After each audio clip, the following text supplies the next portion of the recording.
Salut les Maxi Racers et bienvenue dans l'épisode 2 de la Gazette de la Maxi Race. Un mois déjà, on a eu le temps de peaufiner notre prépa pour le départ de la Maxi Race et on espère que vous aussi. Allez, on vous embarque pour ce deuxième épisode. Au menu, une interview chez Salomon, un petit détour par le clan des bénévoles, un peu de love et une grosse hypo. Et tout ça à consommer sans modération. C'est parti! La Maxi Race, c'est 6 salariés, mais ça vous le savez déjà. C'est aussi 600 bénévoles. Ce que vous ne savez peut-être pas, c'est qu'ils viennent pour la plupart d'associations du bassin annécien. Allez, on vous raconte tout maintenant.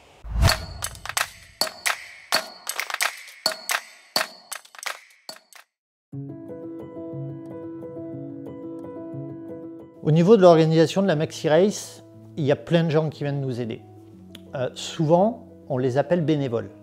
C'est un terme qu'on n'utilise plus trop chez nous, on les appelle des volontaires.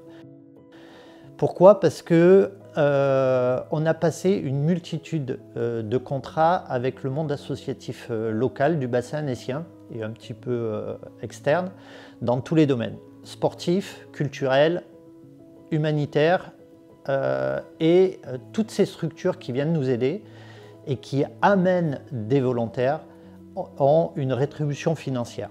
Donc c'est vraiment ce qui fait aussi l'ADN de la Maxi Race.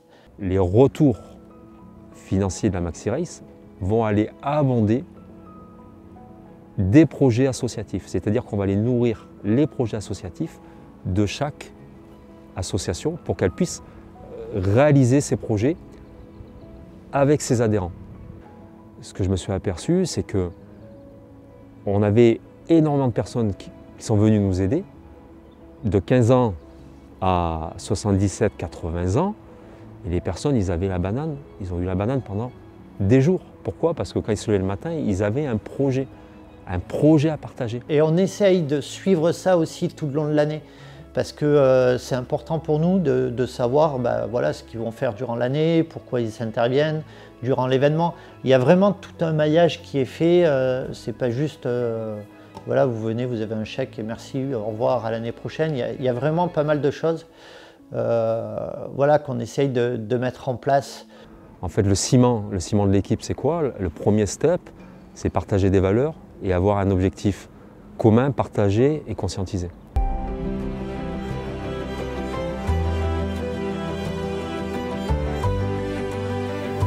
Bravo, super. Allez, courage, bonne course. Merci, deuxième fois dans la journée là.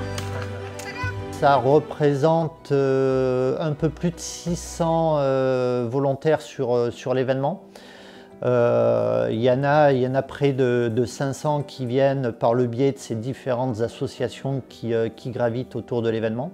Les bénévoles de l'événement viennent me voir lorsqu'on réalise l'événement. Ils me disent: Laurent, on revient, mais quand tu veux, parce que ici, on est bien, tu nous donnes l'autorisation d'avoir l'initiative de faire, on va jusqu'au bout de nos idées, tu délègues, tu nous fais confiance et on se réalise en étant bénévole sur la Maxi Race. Si je vous dis Boris Girardi, ça vous parle? Et sinon Pied de Robot sur Instagram, c'est mieux? Boris a créé l'association Level Up pour partager son expérience et inspirer les personnes comme lui en situation de handicap. Il fait partie de la Parateam Salomon. Nous avons rencontré un autre membre de cette Parateam, Faisal Toumi. Il a été amputé du tibia gauche il y a 5 ans. Il a recommencé à courir grâce à Level Up. Il a pris le temps de nous raconter son histoire.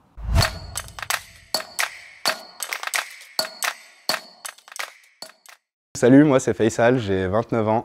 Je suis danseur de base et j'ai repris la course ainsi que le run et le trail running il y a environ 1 an avec l'aide d'Hooper, de la Parateam Salomon ainsi que de l'association Level Up. Je vous en dis plus juste après. Du coup, Level Up, c'est une association à but non lucratif qui aide et mobilise des personnes en situation de handicap à reprendre le sport et réussir aussi au travers de courses ou autres événements à réunir des personnes du monde du handicap. Donc on se fixe des objectifs On ne va pas dire lié à la performance vraiment, mais c'est vraiment le but est de finir ensemble et de montrer qu'on peut tous y arriver, que c'est possible. Hooper, c'est une société de jeunes étudiants qui ont créé cette lame à partir de chutes de carbone Airbus. Donc en récupérant ces restes en fait, qui ne servaient pas dans l'aviation, ils ont pu créer des lames qui nous aident aujourd'hui à courir. C'est beaucoup lié au dépassement de soi. Je pense que quand on fait un sport, on a besoin d'en faire plusieurs et on a besoin aussi de se dépasser dans des événements et vraiment courir. Moi, ça me permet de me dépasser, d'atteindre un peu ces limites de l'endurance du corps. Ouais. Donc vraiment là, je vais chercher le plus loin dans mes ressources. Ouais, c'est peut-être quelque chose que j'arrive ou j'ai du mal à retrouver dans la danse, mais dans le run, ça fonctionne. Une des premières questions que j'ai posées à mon chirurgien avant l'opération, ça a été de savoir si je pourrais redanser ou courir. Donc on m'a dit oui, mais en amputant, je me suis rendu compte que non, en fait, pour recourir, il faut que ce soit un accident de la vie où il y a un tiers en charge, sinon c'est quelque chose qui est pris à nos frais. Donc si on souhaite courir pour retrouver une lame, il faut se l'acheter soi-même, c'est considéré comme un loisir. Donc de là retrouver le sport directement, ça m'a pris du temps derrière et je suis content aujourd'hui de pouvoir recourir. Ouais. On a chacun un petit peu nos spécialités de sport, mais on se rejoint tous dans le run, trail running, ensemble sur plusieurs courses. Et c'est vraiment ouais, ce terme d'équipe, l'entraide, le soutien, on est tous vraiment dans le même bateau à faire la même épreuve. Et quand on y arrive, ouais, c'est vraiment quelque chose de très beau et c'est des valeurs qu'on aime partager. Au-delà de ça, c'est de montrer aux autres amputés qui n'ont pas accès à ce type de choses ou qui ne se projettent de pouvoir refaire un jour du sport, leur montrer que c'est possible. Alors il y a des courses où effectivement le handicap, je dirais, n'est pas forcément... on ne perd pas vraiment du temps à l'intégration du handicap dans certaines courses, c'est vrai. Mais après, je sais que sur la maxi race, la short race, c'est des valeurs où Patrick Baladier veille à ce que nous puissions, au même titre que les autres, courir sur ces événements. Alors c'était vraiment un super moment de partage. Pour moi, ça a été ma première vraie course officielle avec mon premier dossard. Et ouais, on a fait des reconnaissances avant, on est parti voir tout ça, mais c'est vrai que c'est pas du tout la même chose que d'être dans la course. C'est quelque chose à vivre, je pense. C'est vraiment un dépassement de soi. Et même en arrivant, on a envie quand on voit qu'on y arrive, on veut en faire plus derrière. Et je comprends maintenant la mentalité des ultra-trailers ou ces autres sportifs qui se dépassent dans ces sports. Ouais. Ouais, ainsi que toute la para-team, on sera presque tous présents, il me semble, juste une personne qui ne sera pas là, mais on sera quasi au complet ouais, pour défendre les valeurs du handicap. Ah, l'amour! Roméo et Juliette, Adam et Ève, Germain Grangier et Cathy Scheid. Le petit Frenchie qui fait chavirer le cœur de la belle américaine, ça nous a tous plu. La première fois qu'ils ont gagné ensemble, c'était sur la Maxi Race en 2018 et on a même la photo. Souvenir.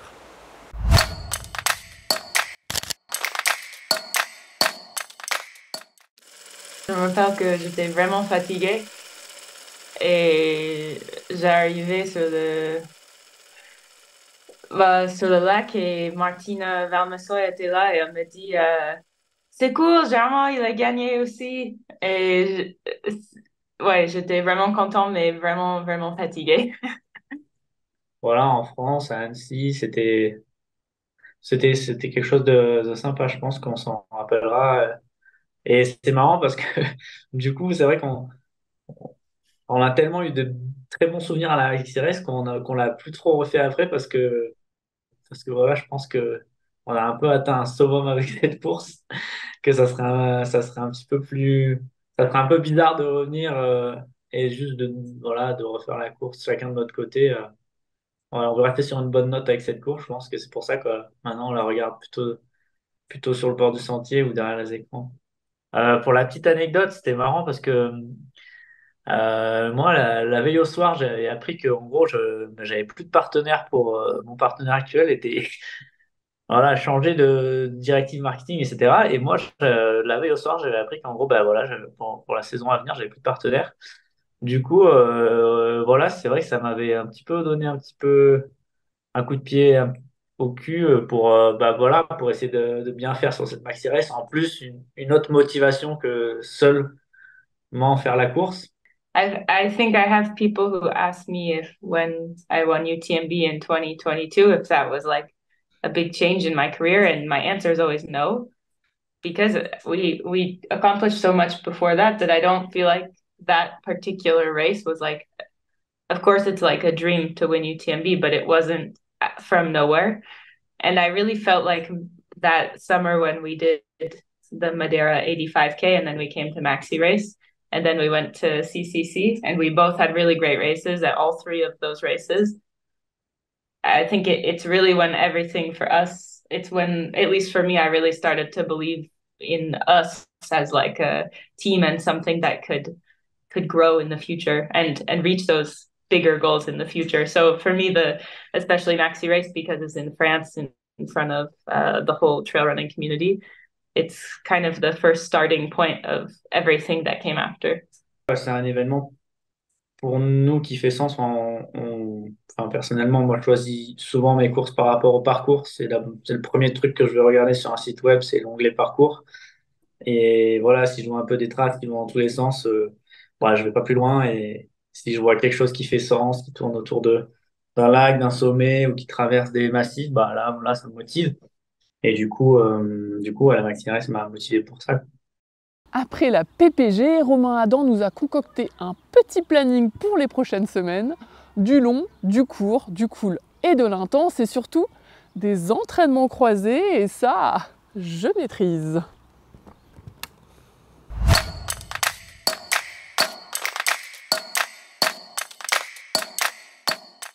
Bonjour à tous, un mois après la vidéo sur la préparation physique, on va aujourd'hui parler de variété dans ton entraînement jusqu'à la Maxi Race. Donc pour te préparer, il va falloir un entraînement qui soit varié avec la base de ta pyramide qui est de l'endurance. Donc on parle d'endurance fondamentale, c'est une sortie à basse intensité.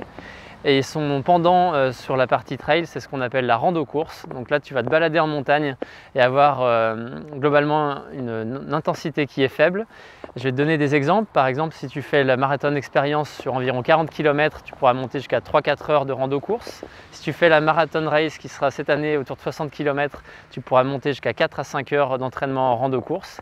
Et puis si tu es sur la Maxi Race sur environ 90 km, tu peux monter sur des sorties jusqu'à 5 à 6 heures de rando-course. Ça, c'est la base de ton entraînement. Tu dois le faire au moins 2 fois par semaine. Et puis après, tu peux inclure d'autres types d'entraînement, d'intensité. Et là, je t'emmène pour te montrer ce qu'on peut faire en intensité en côte. Allez. Voilà, en termes de séance d'intensité, ce que tu vas pouvoir faire, c'est des côtes courtes et des côtes longues. Donc côtes courtes, c'est par exemple des côtes entre 30 secondes à 1 minute. Tu pourras faire des séances type 10 fois 30 secondes ou 8 fois 1 minute de côte. Donc tu accélères dans la montée et puis tu fais la redescente en trottinant. Et puis après, tu peux avoir les séances de côte longues. Les séances de côte longues, ce sera plutôt entre 5 à 10 minutes de côte. Donc là, tu peux faire une séance type 6 fois 5 minutes. Ça te fait 30 minutes d'effort dans la montée. Tu redescends en partie pour la récupération. Et ça peut aussi être sur des portions de 10 minutes, des séances de 3 fois 10 minutes en côte. Enfin, si tu veux avoir un peu plus de variété, tu peux aussi ajouter du ski de fond si tu habites en montagne ou du vélo parce que c'est hyper intéressant pour l'endurance en tant que sport porté et également pour travailler la force. Maintenant, il ne me reste plus qu'à te souhaiter un bon entraînement dans les prochaines semaines et je te dis à très vite. Le duc de Savoie aime faire les choses en grand. C'est l'apanage des grands de ce monde. Mais ça reste un homme comme vous, comme nous. Et quand pointe l'hypoglycémie, il sait l'accueillir et l'honorer comme il se doit. Et nous, on a bien compris la leçon.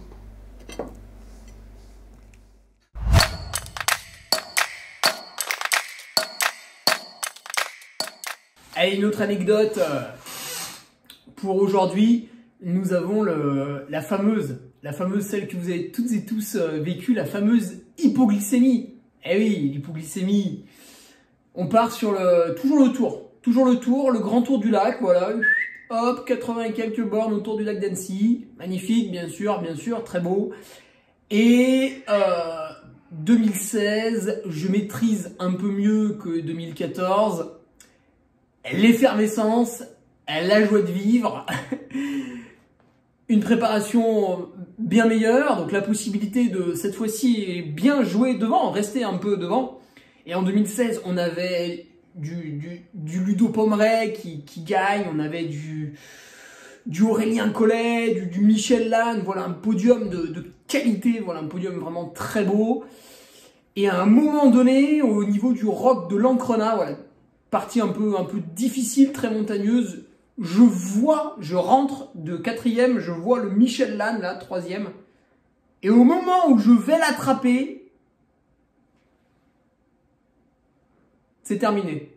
Un voile noir, hypoglycémie, toute la descente en marchant, arrêt de 20 minutes à Menton-Saint-Bernard, je bouffe, et j'ai fini comme j'ai pu ce magnifique et non moins difficile Mont Baron. Donc encore un beau souvenir. L'épisode 2 de la Gazette de la Maxi Race est déjà terminé. Merci de nous avoir suivis. Nous, on est parti en reconnaissance. Vous, il vous reste 3 mois pour vous préparer. Je compte sur vous. Allez, salut!